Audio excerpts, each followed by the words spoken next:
तो कहानी शुरू होती है और 2001 का एक पुराना सीन दिखाया जाता है और हम देखते हैं एक वीडियो रिकॉर्ड किया जा रहा है और इस वीडियो में एक औरत अपनी बेटी मीरा की रिकॉर्डिंग कर रही होती है ताकि वो ये रिकॉर्डिंग्स अपने हस्बैंड को दिखा सके। फिर हम एक कार्गो शिप को देख पाते हैं जिसका नाम सी बर्ड है, जहां मीरा का 3rd बर्थडे सेलिब्रेट हो रहा होता है और इस शिप में मीरा का पिता कप्तान है और यहाँ पर शिप के बाकी क्रू मेंबर्स भी थे। तभी मीरा को किसी के चुटकी बजाने की आवाज आती है और मीरा अपनी डॉल के साथ शिप के अंदर चली जाती है। यहाँ एक अदृश्य शक्ति मीरा को ऊपर खींचती है और इसी बीच मीरा की डॉल उसके हाथ से छूट जाती है। मीरा अपनी डॉल को वापस लेना चाहती है पर यह अदृश्य शक्ति मीरा को घसीटकर शिप के अंदर ले जाती है। कहानी अब 2011 में शिफ्ट होती है जहां हम एक पृथ्वी नामक इंसान को देख पाते हैं और पृथ्वी अपनी वाइफ और बच्ची के मौत के कारण एकदम ट्रॉमेटाइज थे। पृथ्वी को एक फोन आता है और वो डॉकयार्ड चला जाता है जहां उसे एक कंटेनर के अंदर कुछ लड़कियां मिलती हैं जिन्हें ट्रैफिक किया जा रहा था। पृथ्वी इन सभी लड़कियों को कंटेनर से बाहर निकालता है और वो उन्हें डॉकयार्ड से बाहर निकालने की कोशिश करता है पर तभी उस पर 3 लोग हमला कर देते हैं। पृथ्वी इनसे लड़ता है और वो इन लड़कियों को सेफली पुलिस तक पहुंचाता है। तभी पृथ्वी का दोस्त रियाज भी वहां आता है और वो पृथ्वी को अकेले उन गुंडियों का सामना करने के लिए थोड़ा डांट देता है। फिल्म यहाँ फ्लैशबैक में जाती है जहां हमें पता चलता है कि पृथ्वी ने सपना नाम की एक लड़की से भागकर शादी कर लिया था और इन सब में रियाज और उसकी वाइफ नीलोफर ने उनकी काफी मदद किया था। पृथ्वी और सपना की एक बेटी भी थी जिसका नाम मेघा था, पर सपना और मेघा की मौत हो गया था और इस बात से वो काफी परेशान रहता था। प्रेजेंट में पृथ्वी अपनी मेडिसिन वगैरह नहीं लेता है और इसी कारण उसे हेलुसिनेशंस भी आते हैं जिसमें उसे अपनी बेटी मेघा दिखती है।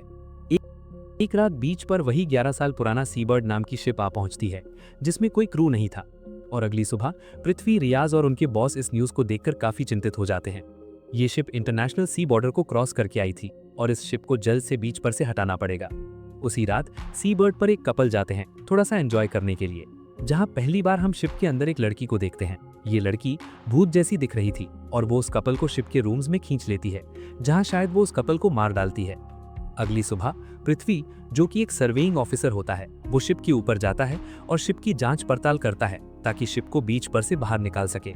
वो शिप के अंदर जाता है जहां वो गलती से एक डॉल के ऊपर पैर रख देता है और इस डॉल में अपने आप ही म्यूजिक बजने लगती है। पृथ्वी अपने पैर से उसे बंद कर देता है। ये वही डॉल है जो कि मूवी के बिगनिंग में हमने मीरा के हाथ में देखा था। पृथ्वी शिप के और अंदर जाता है और एक रूम में उसका टॉर्च नीचे गिर जाता है। जब पृथ्वी उस टॉर्च को उठाने के लिए नीचे झुकता है तो उसे वहां वही डॉल मिलती है, पर जब वो उस डॉल को उठाने की कोशिश करता है तो डॉल उससे दूर होती चली जाती है। जब पृथ्वी उठता है तो उसे टेबल के पास वही डॉल फिर से मिलती है जो कुछ देर पहले पृथ्वी को बेड के नीचे दिखा था। पृथ्वी इससे काफी डर जाता है। इसी बीच पृथ्वी की बात रियाज से भी होती है जो कि पृथ्वी को बताता है कि एक स्क्रैप डीलर के हिसाब से ये शिप हॉन्टेड है और इस बात से पृथ्वी सोच में पड़ जाता है। अगले दिन पृथ्वी रियाज के साथ सी बर्ड पे फिर से जाता है और वो दोनों उसी रूम को इंस्पेक्ट करते हैं जिसमें पृथ्वी को लास्ट टाइम वो डॉल मिली थी।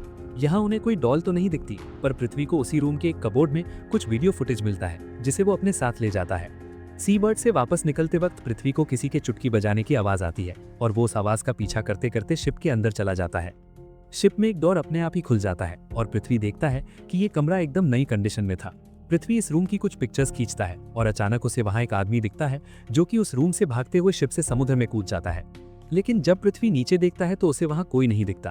तभी अचानक पृथ्वी उस आदमी को दोबारा शिप से कूदते देखता है और इससे डर के पृथ्वी गिर जाता है जिससे उसके पैर में चोट लग जाती है।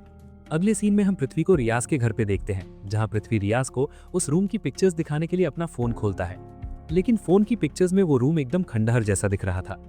उसी रात पृथ्वी सी बर्ड से मिले फुटेज को एक दुकान में रिपेयर करने के बाद प्ले करता है जिसमें सी बर्ड की रिकॉर्डिंग्स होती हैं और उस वीडियो में हम मीरा की मॉम और उसके पिता को भी देखते हैं, जिसे देखकर ऐसा लगता है कि मीरा की मॉम को उसके पिता फिजिकली अब्यूज करते थे।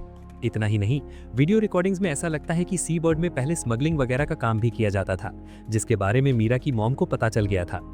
तभी पृथ्वी को एक फोन आता है और वो नीलोफर और प्रोफेसर जोशी से मिलने पहुंचता है। नीलोफर चाहती थी कि प्रोफेसर जोशी पृथ्वी से बात करे क्योंकि नीलोफर को लगता था कि पृथ्वी साइकोलॉजिकली ठीक नहीं है, पर जब प्रोफेसर जोशी पृथ्वी से बात करने की कोशिश करते हैं तो पृथ्वी उनकी बातों को काट देता है क्योंकि प्रोफेसर जोशी भूत प्रेत और तंत्र विद्या में विश्वास करते थे।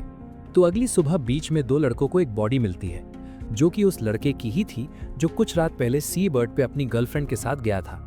इस बॉडी के मिलने के बाद न्यूज चैनल्स पे अफरा तफरी मच जाती है और पृथ्वी एंड रियाज के बॉस के ऊपर शिप को समुद्र में वापस भेजने के लिए काफी प्रेशर आता है। पृथ्वी और रियाज उस स्क्रैप डीलर से भी मिलते हैं जो उन्हें बताता है कि सी बर्ड हॉन्टेड है और रिकॉर्ड के मुताबिक 2001 में सी बर्ड की पूरी क्रू गायब हो गई थी। पृथ्वी और रियाज अपने लोगों और एक छोटी सी शिप की मदद से सी बर्ड को खींचने की कोशिश करते हैं, लेकिन सी बर्ड जमीन में बुरी तरह फंस चुका था। अब यहाँ वो छोटी वाली शिप की इंजन खराब हो जाती है और उस शिप से एक आदमी समुद्र में कूद जाता है।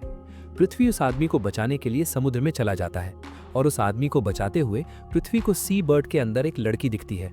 अगली सीन में पृथ्वी को हॉस्पिटल में दिखाया जाता है।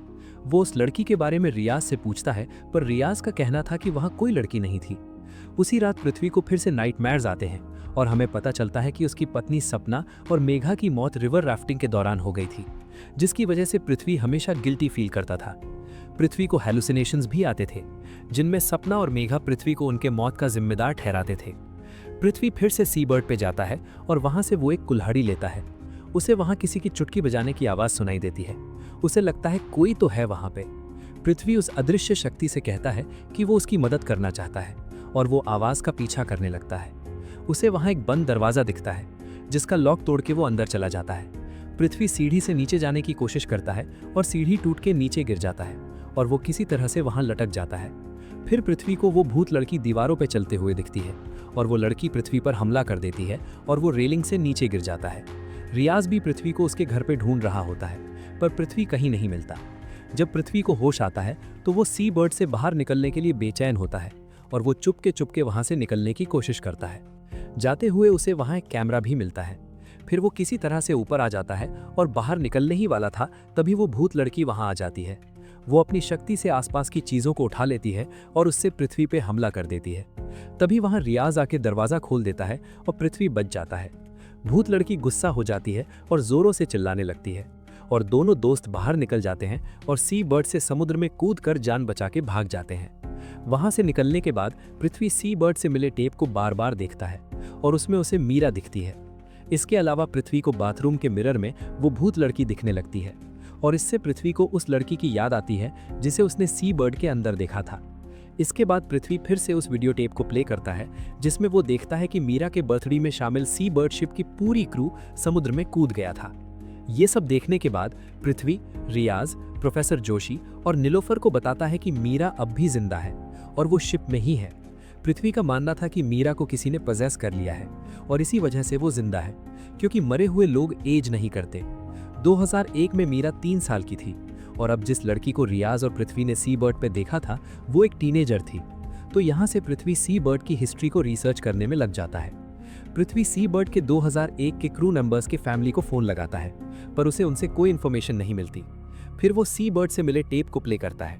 वीडियो में इस बार पृथ्वी को एक आदमी दिखता है जो कि चुटकी बजा रहा था और ऐसी ही चुटकी की आवाज पृथ्वी ने सी बर्ड पे भी सुना था।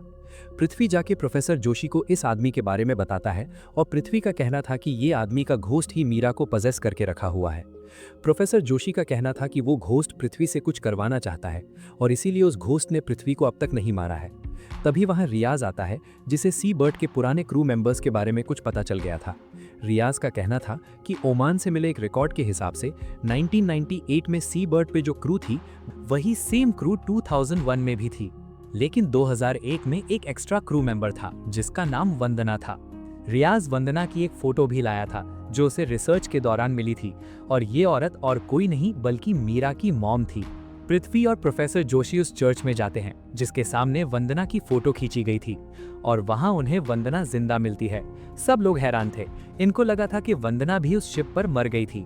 फिर वंदना से उन्हें पता चलता है कि सी बर्ड में स्मगलिंग का काम होता था।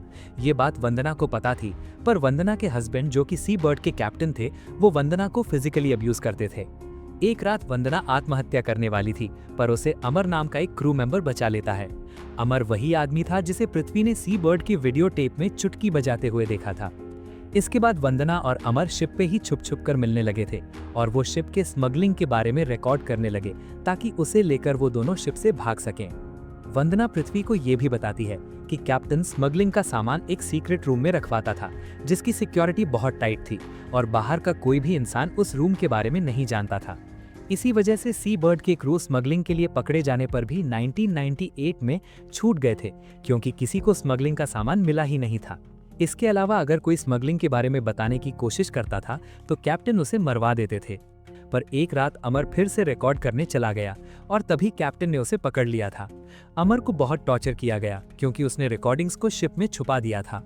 पर वंदना के हिसाब से 2 दिन बाद अमर की मौत हो गई। वंदना यहाँ पर एक और राज खोलती है कि मीरा उसके और अमर की बेटी है। उसने ये बात किसी को नहीं बताया था। कैप्टन ने विक्टर नाम के क्रू मेंबर को अमर की लाश को फेंकने के लिए कहा था, पर एक दिन विक्टर अचानक से ही शिप से समुद्र में कूद गया। ये वही आदमी है जिसे पृथ्वी ने उस रूम से भागकर समुद्र में कूदते हुए देखा था। वंदना का ये भी कहना था कि इतना सब कुछ होने के बाद भी वो कैप्टन के साथ रही, क्योंकि तब तक वो प्रेग्नेंट हो चुकी थी और कैप्टन ने उसे मारना पीटना बंद कर दिया था। वंदना मीरा को बचाने के लिए प्रोफेसर जोशी और पृथ्वी के साथ सी बर्ड पे जाने के लिए रेडी हो जाती है, क्योंकि वो अकेले ही उन्हें सीक्रेट रूम तक पहुंचा सकती थी और उसका मानना था कि मीरा को अमर के घोस्ट ने उसी रूम में रखा होगा। और उनका प्लान था कि वो अमर की बॉडी को खोजेंगे और उसे आग लगा देंगे ताकि उसकी आत्मा को शांति मिल जाए। वंदना वॉकी टॉकी की मदद से बाकी तीनों को सीक्रेट रूम का रास्ता बताती है और रियाज, पृथ्वी और प्रोफेसर जोशी शिप के अंदर जाते हैं। पर वो लड़की जिसे अमर के घोस्ट ने पजेस कर लिया था, वो रियाज से पेट्रोल के कंटेनर्स ले जाती है। रियाज प्रोफेसर जोशी और पृथ्वी से अलग हो जाता है क्योंकि अमर का घोस्ट एक डोर को बंद कर देता है। दूसरी तरफ वंदना को मीरा की परछाई दिखता है और वो मीरा को ढूंढते ढूंढते शिप के अंदर चली जाती है। शिप में वो एक लीवर के पास पहुंचती है जिससे वो कुछ खोलने की कोशिश कर रही होती है, और जब ये लीवर मूव हो जाती है तो प्रोफेसर जोशी और पृथ्वी को वो सीक्रेट रूम मिल जाता है। वहां अमर का घोस्ट प्रोफेसर जोशी पे अटैक कर देता है, पर तभी वहां वंदना पहुंच जाती है। जब पृथ्वी वंदना को पकड़ता है तो उसे एक विजन आता है जिसमें पृथ्वी को पता चलता है कि वंदना ने ही अमर को मार डाला था ताकि वंदना की सच्चाई कैप्टन को पता ना चले। जी हाँ, अमर को सिर्फ कैप्टन ने टॉर्चर किया था, लेकिन वंदना ने उसे मारा था। दूसरी तरफ रियाज शिप के डेक पर पहुंचता है जब उसे याद आता है कि एक रिपोर्ट के हिसाब से सी बर्ड से डीजल लीक हो रहा था, और रियाज डीजल की लीवर को खोल देता है ताकि शिप के नीचे वाली सीक्रेट रूम में डीजल भर जाए। वंदना अमर के घोस्ट से माफी मांगती है, पर अमर उसे माफ नहीं करता, उसे मार डालता है। उसी बीच प्रोफेसर जोशी को मीरा मिलती है जो कि बेहोश पड़ी थी, और अमर प्रोफेसर जोशी पे अटैक कर देता है। तभी पृथ्वी को अमर की सड़ी हुई बॉडी सीलिंग से लटकती हुई दिखती है और पृथ्वी उस सीक्रेट रूम में किसी तरह आग लगा देता है, जिससे आग की लपटें अमर की बॉडी पे पड़ती हैं और बॉडी जलने लगती है। अमर का घोस्ट जो कि अब पृथ्वी पे अटैक कर चुका था, वो भी धीरे धीरे जलने लगता है और पृथ्वी मीरा को लेकर शिप से कूद जाता है। समुद्र में जैसे तैसे पृथ्वी मीरा को लेकर स्विम करके बाहर निकलता है, और अगले सीन में हम पृथ्वी और मीरा को पृथ्वी के घर पे देखते हैं, जहां पृथ्वी मीरा को फोक से मैगी खाना सिखा रहा होता है। पृथ्वी मीरा को अपने साथ ही रख लिया है और वो उसे अपने बेटी की तरह बड़ा करेगा। और मूवी यहीं पर खत्म हो जाती है। आने वाली वीडियोस देखते रहने के लिए हमारे चैनल को सब्सक्राइब करें और बेल आइकन दबा दें, जिससे कि आपको नई वीडियोस की नोटिफिकेशन मिल जाएगी। और वीडियो अच्छी लगी हो तो लाइक ज़रूर करें।